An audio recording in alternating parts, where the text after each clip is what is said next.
Est-ce que la Bible a quelque chose de pertinent à dire sur le travail? C'est le sujet qu'on aborde aujourd'hui à l'heure de la bonne nouvelle.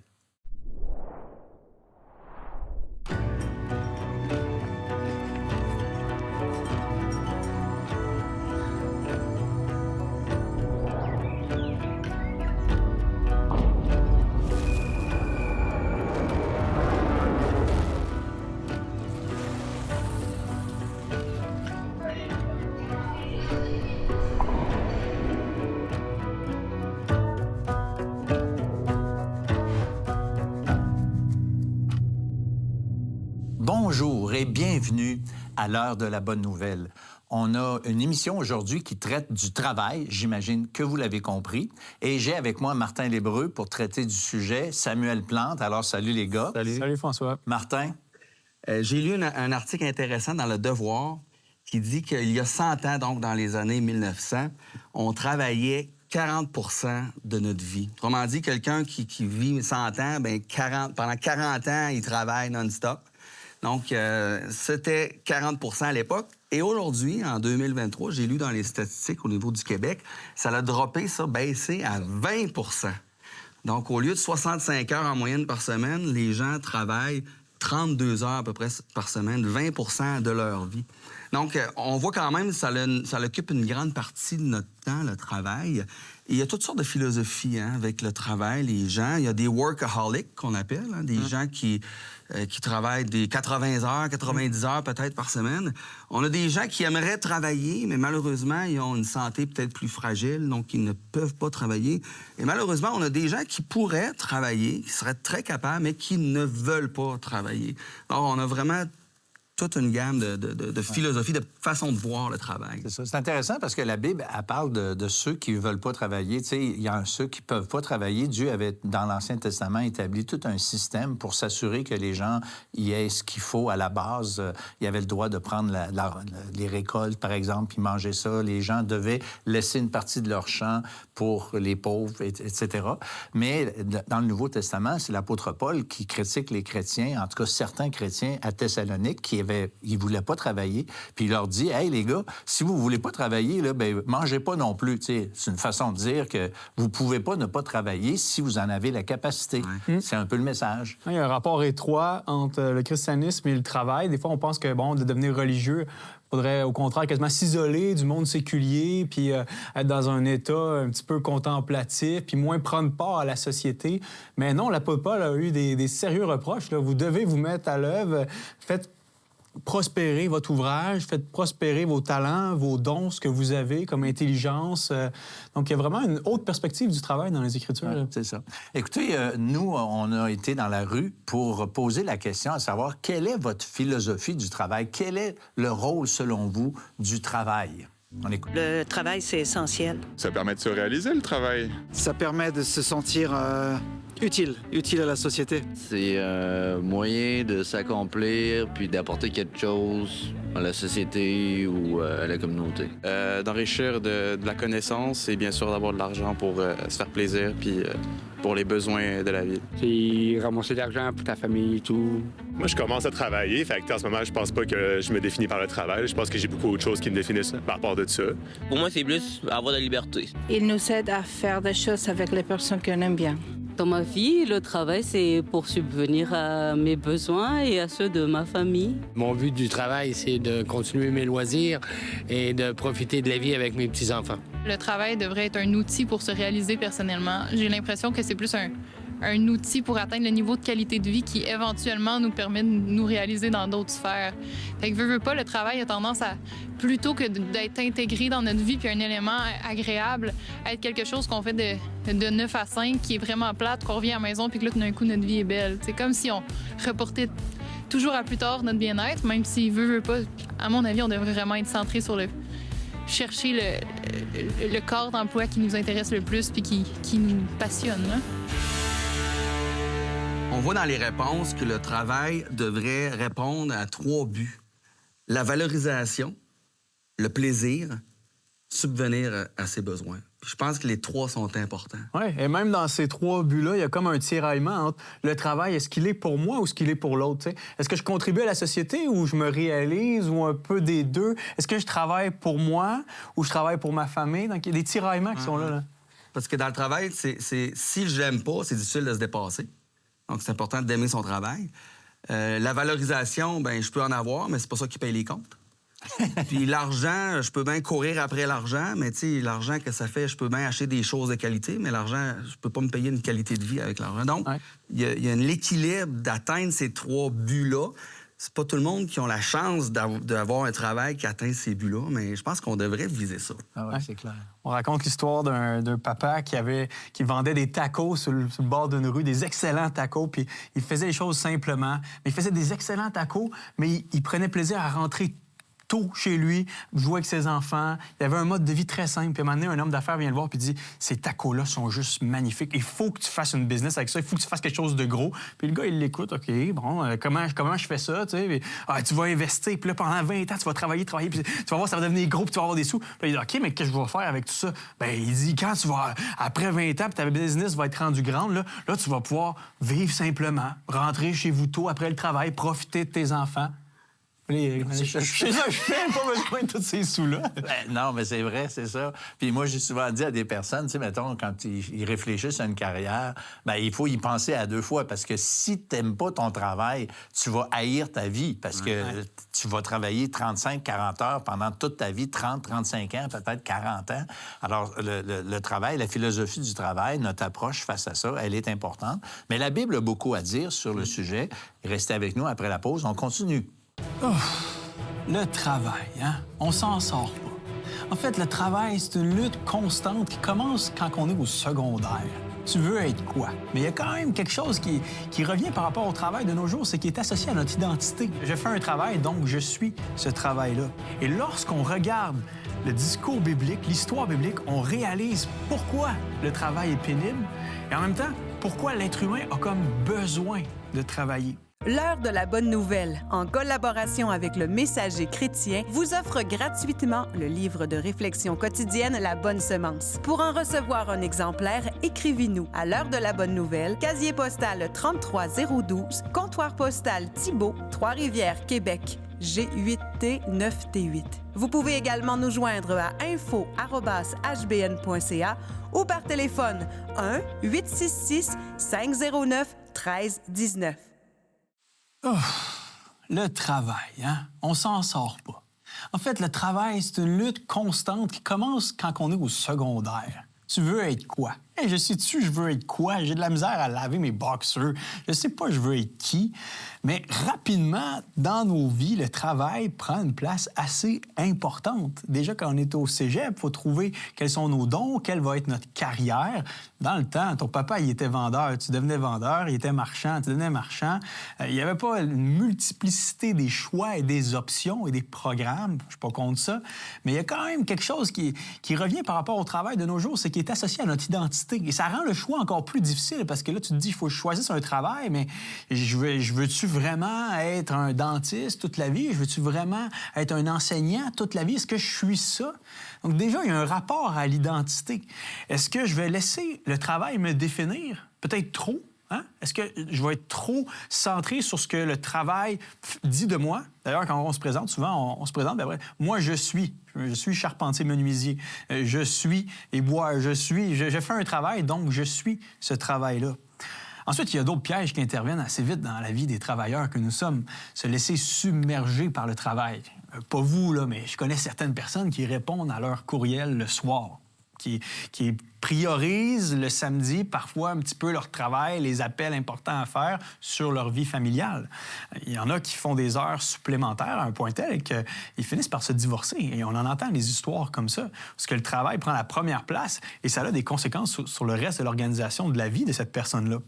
Il y en a qui ont hâte aux vacances toute l'année. Là. Ils travaillent littéralement pour se payer des belles vacances.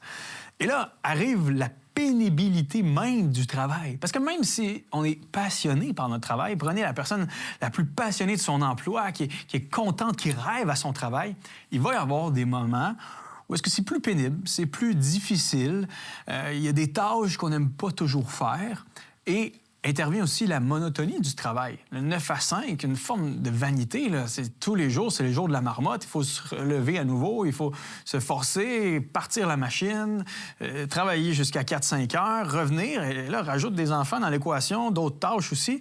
Ça peut devenir un mal nécessaire, parfois, le travail. Il y a le danger d'accorder trop d'importance à son revenu et au prestige de notre métier. Danger parce qu'on ne sait pas, est-ce qu'on va perdre notre emploi? Est-ce qu'on va avoir un accident? Est-ce qu'on va finir par faire une faillite? Et dans tout ça, il y a aussi une question souterraine. Quel est le sens de notre travail? Parce qu'on n'est pas juste des êtres humains qui faisons des choses, on réfléchit à ce qu'on fait. Et il y a une nécessité à l'intérieur de l'être humain de trouver un sens. Pourquoi je fais ça? Est-ce qu'il y a une valeur supérieure à mon travail que de juste faire le travail en soi? Et il y a le besoin de s'accomplir, le besoin de se réaliser à travers son travail. Il y a toujours quelque chose de gratifiant, vous serez d'accord avec moi, dans le fait de bien accomplir les tâches qui nous sont confiées. Il y a une joie, il y a une satisfaction pour le charpentier menuisier de voir sa maison qui est terminée. Le programmeur qui voit son site web, son application qui est finie, qui fonctionne. Il y a une joie, une gratification énorme, à un point tel que même des retraités qui ont travaillé pendant des années ont de la misère à arriver à la retraite de dire « je vais rien faire ». Non, parce qu'ils ont été habitués à ce sentiment-là d'utiliser leur capacité, d'utiliser leurs dons à produire quelque chose de bénéfique pour les gens, pour la société. Et c'est une des choses très positives par rapport au travail, c'est qu'il y a un impact pas juste sur nous, il y a un impact sur les gens autour de nous qui peut être extrêmement positif. Et en plus de ça, le travail nous permet d'être payés. Il faut qu'on pense à ça. On a des sous lorsqu'on travaille et on peut subvenir à nos besoins, on peut se payer des divertissements, des loisirs et on peut bénir, on peut prendre soin de ceux qui sont autour de nous, nos époux, nos épouses, nos enfants, les gens qui sont dans le besoin. Donc, il y a vraiment un sentiment, je dirais, par rapport au travail qui est amour-haine. D'un côté, la monotonie, la pénibilité, la souffrance reliée au travail, mais de l'autre côté, on s'en passerait pas vraiment. On aime ça quand même, le travail. Et je vous propose que cette attitude envers le travail, amour-haine, trouve son origine même dans le discours biblique. En fait, la Bible nous éclaire. Hein? La Bible est une lampe devant nous. Ça nous éclaire notre chemin. Et lorsqu'on regarde le discours biblique, l'histoire biblique, on réalise pourquoi le travail est pénible et en même temps, pourquoi l'être humain a comme besoin de travailler. Donc, après la pause, on va examiner ensemble comment Dieu lui-même est un travailleur et nous amène à devenir de meilleurs travailleurs. Vous avez des questions ou des commentaires sur ce que vous venez d'entendre? Contactez-nous par téléphone ou réagissez sur les médias sociaux.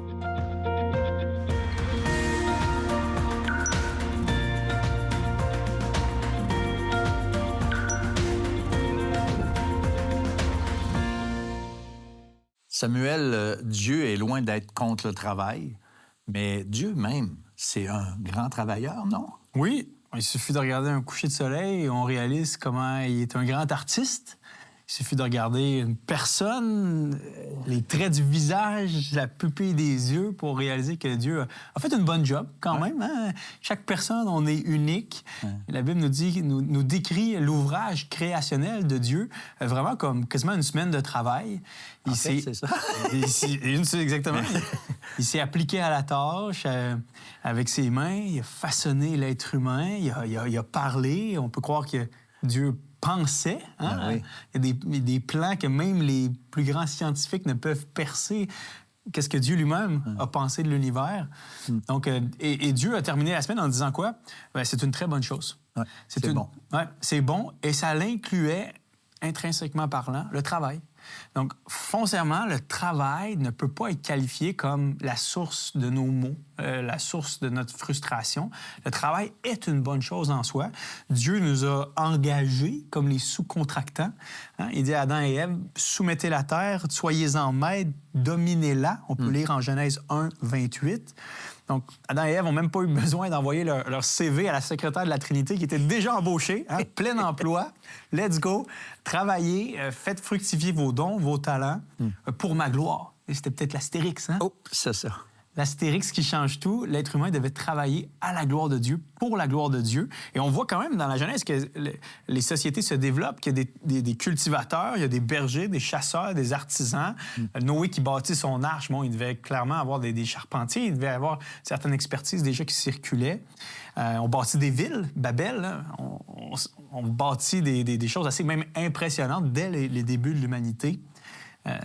Mais pourquoi le travail est si pénible? Parce qu'il faut quand même le dire, là, quand même, travailler, ceux qui ont fait des carrières, là, c'est tough, là, c'est pas toujours joli, comme tu l'as dit de toute façon tantôt. Oui, surtout quand notre boss n'est pas très, très gentil. Ça rajoute, hein, quand on a des conflits relationnels en plus. Non, le travail est bon en soi, mais la réponse à ta question se trouve au 3e chapitre de la Genèse. Depuis que l'être humain a voulu être un travailleur autonome, sans Dieu dans l'équation, les choses se sont compliquées. On peut lire ensemble en Genèse 3, versets 17 à 19. Dieu va dire à l'homme, après qu'il ait désobéi, « Tu as mangé le fruit que je t'avais défendu. Eh bien, par ta faute, le sol est maintenant maudit. Tu auras beaucoup de peine à en tirer ta nourriture pendant toute ta vie. Il produira pour toi des épines et des chardons. Tu devras manger ce qui pousse dans les champs. Tu gagneras ton pain à la sueur de ton front jusqu'à ce que tu retournes à la terre dont tu as été tiré. » C'est Genèse 3, ça change tout. Oui, gagner son pain, hein, une expression qu'on utilise, à la sueur de notre front, c'est une malédiction qui vient suite à la chute. Le sol qui travaillait en notre faveur, qui produisait des beaux résultats. On peut croire qu'Adam et Ève étaient vraiment dans une harmonie, travail, repos, réconciliation, tout ça. Suite à la chute, soudainement, nos efforts produisent beaucoup moins de résultats. C'est avec peine que l'être humain travaille. Il n'arrive pas à produire autant qu'avant. La terre n'est plus autant collaboratrice, beaucoup moins fertile. Dieu nous laisse quand même la bénédiction et la grande joie de pouvoir travailler, mais c'est maintenant rendu une tâche souvent frustrante pour l'être humain. L'entrée du péché va même compliquer et pervertir les finalités du travail. Par exemple, on se permet d'utiliser le travail pour dominer au lieu de servir. On va dominer la création, on va dominer des choses au lieu de plutôt les transformer de façon bénéfique. Alors qu'on devait être des bons gestionnaires, on finit par abuser, par tyranniser. On est beaucoup plus intéressé par le profit de notre travail, nos avoirs, notre gloire, notre réputation, ce que ça envoie comme message aux autres, que de faire le travail avec intégrité, justice, de manière droite, pour la gloire de Dieu. On voit dans les grandes entreprises souvent des abus comme ça. Dans certains pays, des grandes entreprises qui abusent littéralement des employés. À tout moment, ça ressort là, pour dire « Hey, là, ça n'a pas de bon sens. Ouais. » Alors, c'est vrai. Et on voit des efforts aussi pour réformer les cultures d'entreprise, parce que les gens ont comme réalisé que ça suffisait pas juste travailler comme ça. Il doit y avoir des réformes de la manière dont on perçoit et on fait le travail, parce que le travail peut devenir très, très néfaste si on le fait pas pour les bonnes raisons. Mais depuis la chute, depuis l'entrée du péché, le travail est rendu difficile.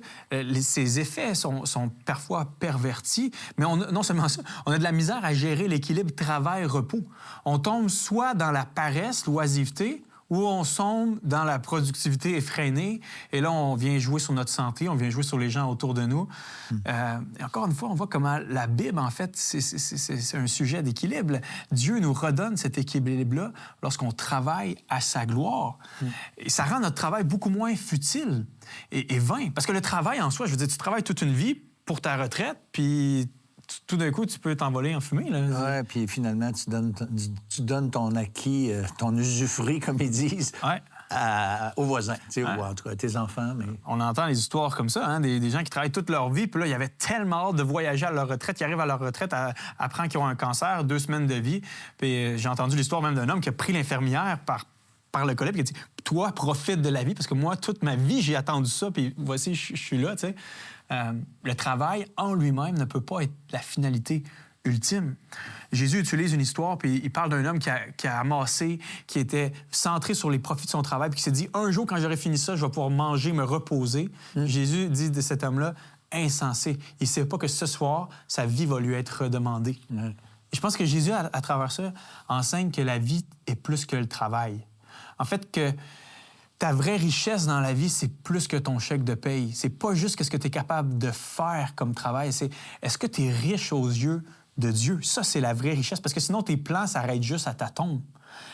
Le vrai travail que Dieu nous demande de faire, c'est de l'aimer, de croire en lui. Et ça, c'est le travail d'une vie. Puis, heureusement, Jésus nous a rempli la job que nous, on n'était pas capable de faire. À la croix, il s'est écrit, tout est accompli. La job est faite. J'ai été l'être humain parfait. J'ai eu confiance en Dieu. C'est un travail que l'être humain, on ne pouvait pas faire par nous-mêmes. Mais Jésus nous a libérés du péché et nous amène, en fait, dans une meilleure œuvre que de juste centrer notre vie autour du travail, centrer notre vie autour de Dieu et d'inclure le travail comme une manière de glorifier le Seigneur avec nos dons, avec nos personnalités, avec notre charisme, tous les talents que Dieu nous a donnés. Et ça fait de nous vraiment des travailleurs déjà beaucoup plus reconnaissants parce qu'on reconnaît que le travail, ultimement, c'est pas nous qui devrions recevoir les mérites, mais Dieu pour les capacités qu'il nous a données. Puis ça fait aussi de nous des travailleurs beaucoup plus heureux. On travaille dans la joie parce qu'on sait que notre maître, au fond, c'est Dieu. Notre patron, là, c'est lui, là. Ce qu'on fait, on le fait pour Dieu. Et un gars comme l'apôtre Paul l'avait bien compris en Colossiens 3, versets 22 à 24. Il va dire, quel que soit votre travail, là, que vous soyez éboueur, que vous soyez quelqu'un qui travaille dans l'ombre, qui travaille dans n'importe quel domaine, qu'est-ce que vous faites? Faites-le de bon cœur, faites-le de tout votre cœur, comme pour le Seigneur et non pour des hommes. Rappelez-vous que le Seigneur vous récompensera, vous recevrez les biens qu'il réserve aux siens. Car le véritable maître que vous servez, c'est le Christ, c'est Jésus. C'est ça. Tout chrétien devrait comprendre que c'est ça, la philosophie, la bonne philosophie du travail, au fond. Oui, et ça nous amène à faire quoi? À travailler avec beaucoup plus de passion, beaucoup plus d'intégrité, d'excellence. Et je dirais même que les chrétiens ont une vision réformée du travail en soi. Ma femme, qui est orthophoniste, pendant un temps, elle cherchait un peu le sens. Ma femme joue avec des enfants, littéralement, pour leur apprendre à parler. Ça peut être long, une journée, à faire 4-5 jeunes enfants clients qui viennent puis qui s'assoient dans son bureau, puis là, il faut faire des jeux. Mais quand on s'est mis à réaliser le cadeau de la parole que Dieu nous avait donné et que dans la tâche de mon épouse, il y avait même une forme de rédemption appliquée où elle aidait les jeunes à retrouver la capacité de la parole. L'éboueur ne fait pas juste ramasser des poubelles, il prend soin du monde que Dieu a fait. Il s'arrange pour qu'il n'y ait pas trop de bactéries en ramassant ces poubelles-là. L'enseignant ne fait pas juste enseigner de la matière, il enseigne le monde que Dieu a créé pour que les jeunes puissent s'en émerveiller. Donc, ça rehausse notre expérience de travail vraiment de façon assez intense lorsqu'on le fait pour Dieu et avec Dieu. C'est ça. Puis c'est drôle parce que pour l'Évangile, pour la parole de Dieu, pour revenir en relation avec Dieu, bien, on a besoin de faire quelque chose. Et Jésus a dit, l'œuvre de Dieu que nous pouvons faire, que nous devons faire, c'est de croire en celui qui nous a envoyés, qui l'a envoyé. Alors, face à toutes ces vérités-là qu'on parle dans ces temps-ci, à l'heure de la bonne nouvelle, c'est toujours le même concept. Nous, on est appelés à faire confiance à Dieu. C'est ça, la foi. Croire à celui qui l'a envoyé, c'est-à-dire Dieu. Alors, prendre la parole de Dieu et que ce soit dans le domaine du travail ou dans le domaine autre comme spirituel, raison de vivre, réflexion par rapport à la vie, par rapport à la mort, par rapport à l'éternité, bien, c'est toujours la même chose. Nous, on vous convie à vérifier, à lire la parole de Dieu, et c'est là que vous allez trouver, et pour le travail, et pour tout l'ensemble de votre vie, la bonne chose à faire, et elle se résume en un mot, croire en Dieu, croire Dieu ce qu'il dit dans sa parole. Vous avez des questions ou des commentaires sur ce que vous venez d'entendre? Contactez-nous par téléphone ou réagissez sur les médias sociaux.